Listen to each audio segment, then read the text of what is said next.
Hi, I'm Callie. I'm Dante. And I'm Alan. Today you're listening to the Bigger Picture podcast. And for our first discussion, we'd like to talk about how does police brutality affect society today. And I would like to start by saying the way I see police or what they're meant for is to enforce laws and to make sure that everyone is equally protected and held accountable to those laws. Again, like I said, in an equal manner, that's how I feel police should be enforced. Yeah, but I mean, unfortunately, police brutality is a big thing today in today's society, and we see a lot of instances like George Floyd, where you know people are murdered and killed by cops, and is that really like them protecting us? Yeah, and see that's the argument for me.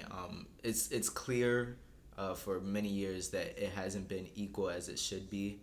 America is really built on freedom, equality, and liberty.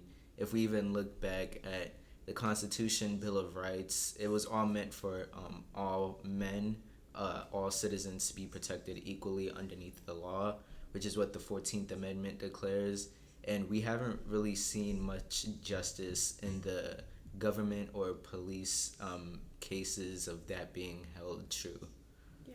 Yeah, definitely makes sense. I mean, all what you just said is completely right, but in the fact that like this what's happening is scaring more teenage black kids than anyone else.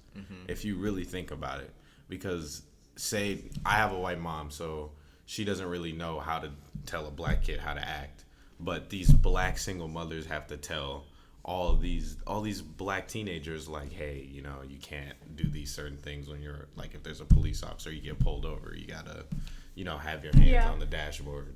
And I feel like it's just extremely unfair just to children in general, because they have to be scared of police, and they're not supposed to be scared of the police. Yeah, They're I supposed see. to I help. see what you're saying. That the reality of it is very unfair. Like we see children having to deal with it from a wide age range, like going from 10 to 25.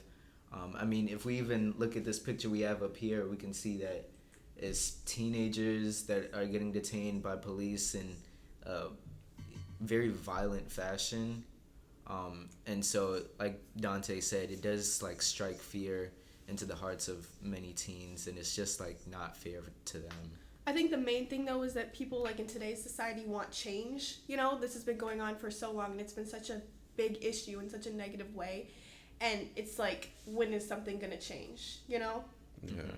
I mean, I guess my question would be, since this has been going on for so long, how would you guys think that it would actually be able to change? Because everyone's saying they want to change it. I mean, we've been saying it for a long time, but like we haven't found anything that actually works. So what would you guys think that something that would actually like maybe? I would say, for me, I think it starts with justice in the court, because it is true that a lot of these cases do get brought up to court, but where the issue is most of the time the cops are let free or found not guilty, and Yeah. that's where a lot of the outrage and mainly the black community comes from.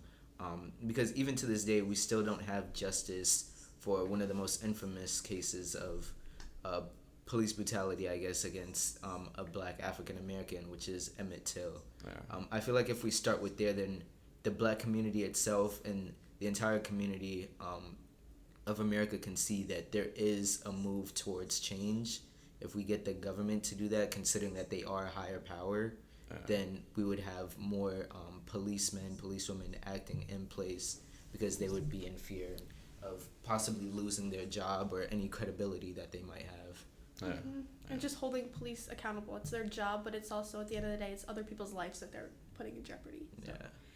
Kind of piggybacking off to the next question, how does police brutality relate to the book Dear Martin that we've been reading? Yeah. So I mean, in the book, it really starts off with that. I mean, Justice has a very violent and scary encounter with the cop that he ends up having to deal with the aftermath for the remainder of the book. And it really made him think more about race, more than he ever had before. And I mean, like we were just discussing, it did scare him, and it was Yeah. something that he never really expected to deal with. So it was just so surreal to him in the moment.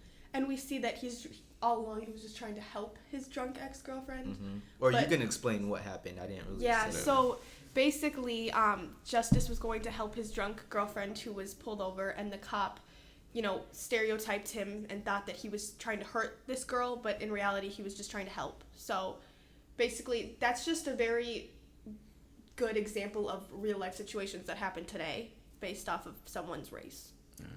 So when that happened to him in the book, I don't know if you guys noticed this, but as soon as that happened, like then we started to kind of see the letters to Martin Luther Yeah. King. Yeah. So it's like, from where Justice is coming from, it doesn't sound like he's like angry with white people or police in general, more like until the end of the book, obviously. Yeah.